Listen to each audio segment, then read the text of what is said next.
Shri Venkateswara gold తాకట్టులో ఉన్న మీ బంగారాన్ని విడిపించి కొనబడును.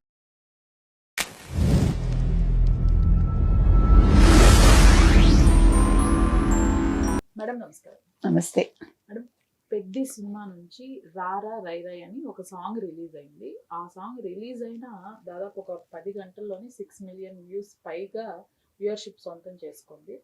సాంగ్ లేట్గా రిలీజ్ అయినప్పటికీ ఇంత వ్యూవర్షిప్ రావడం, అలానే రామ్ చరణ్ డ్యాన్స్కి నెటిజన్లు ఫిదా అవుతున్నారు. దీనిపైన మీ విశ్లేషణ ఏంటి? అంటే చిరుత వేగం కనిపిస్తుంది మీకు అబ్బాయిలో, రామ్ చరణ్లో. అయితే మీరు కమెంట్స్ చూసారా? ఒక అతను పెట్టాడు కమెంట్, ఏంది భయ్యా బుచ్చిబాబుని ఇప్పుడు రాజమౌళి చెప్పాడు, రామ్ చరణ్కి తన బలం తనకి తెలియదు, హనుమంతుడు లాంటి వాడని. ఏం వాడుకున్నావు భయ్యా అసలు అని. అంటే ఫ్యాన్స్ అనేవాళ్ళు ఎలా ఉంటారనేది. తర్వాత నిన్నట్లాగే రేపు ఉంటే ఇవాళ నువ్వు పీకిందేంటి, తర్వాత మీ నాన్న వడ్డీ నీ కొడుకు కడితే నువ్వు చేసిందేంటి. అంటే ఆ పదాలు దెబ్బకి బద్ధకం వదిలిపోయింది భయ్య, ఎప్పటి నుంచో ఒంట్లో ఉన్నదన్నాడు. ఇది కదా అంటే మీకు ఒక సాంగ్ అనేది ఒక ఉత్తేజాన్ని ఇవ్వాలి మనలో.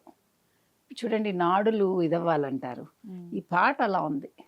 దానికి తగ్గట్టు రామ్ చరణ్ డ్యాన్స్, అసలు అది డ్యాన్స్ అని అలా చిరంజీవికి త్రిబుల్ ఉన్నాడు చేయటంలో. అసలు ఆ లెగ్ మూమెంట్ చూసారా? కంటిన్యూస్గా అది చేయగలగడం అంటే ఎంత స్టామినా ఉండాలి కదా. It's not so easy. మీకు మొత్తం ఒక స్టెప్ ఎంతసేపు చేశాడంటే మొత్తం లిరిక్ మీకు 4 నిమిషాల 24 సెకండ్స్ ఉంది. మీరు గమనిస్తే కనుక అయితే అంటే ఎంత ఎనర్జీ కావాలి. మీరు ఎన్ని టేకులు తీసుకుని ఎంతసేపు చేస్తారు, దట్ డజంట్ మ్యాటర్. బట్ అల్టిమేట్గా ఫైనల్గా ఏమొచ్చింది ప్రోడక్ట్ అనేది. ఓకే, మీకు రెహమాన్ పాడినట్టున్నారు, ఏఆర్ రెహమాన్ కదా పాడారు, చాలా బాగా పాడారు.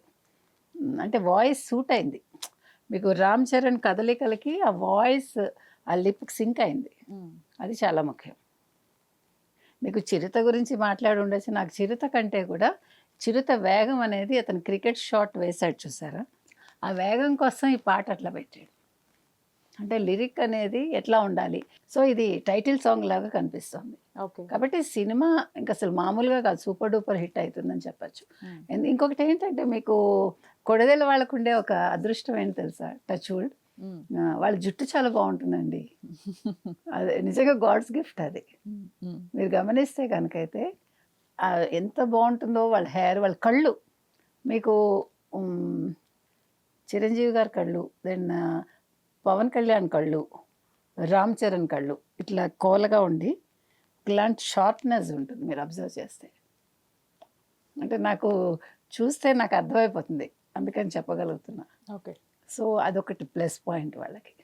ఐలాషెస్ కూడా బాగుంటాయి.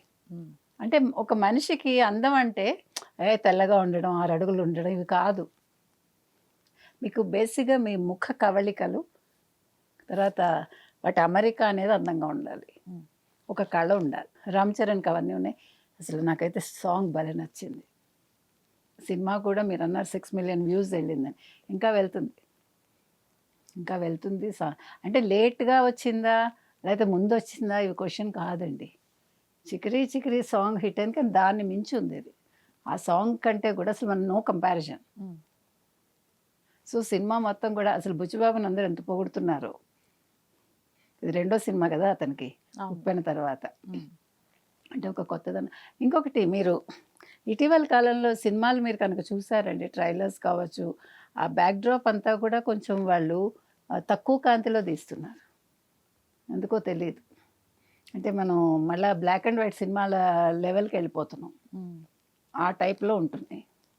అంటే మనం రంగుల కంటే కూడా రంగులేని జీవితాలు మనవి. ఒక రకంగా మనం రంగులు అద్దుకుంటున్నాం. సో దాన్ని వాళ్ళు ప్రొజెక్ట్ చేస్తున్నారా అనిపించింది. బుచ్చిబాబుకి ఎందుకో బాగా విలేజ్ నేపథ్యం ఉందన్నట్టుంది. ఆ పల్లె నేపథ్యాన్ని అతను బాగా పట్టుకుంటున్నాడు. దానివల్ల సినిమాలు హిట్ అవుతాయి. ఇప్పుడు కూడా కథలు మనకి మనుషుల్లోంచి పుడతాయి కాబట్టి, ఊళ్ళకి వెళ్తే మనిషికి ఒక కథ ఉంటుంది, మనకి ఉంటుంది, కానీ అక్కడ ఉండే ఆ వైవిధ్యం వేరు. అందుకని సినిమా సూపర్ అండి, ఇంకా డౌట్ అక్కర్లా మీకు. Right madam, thank you.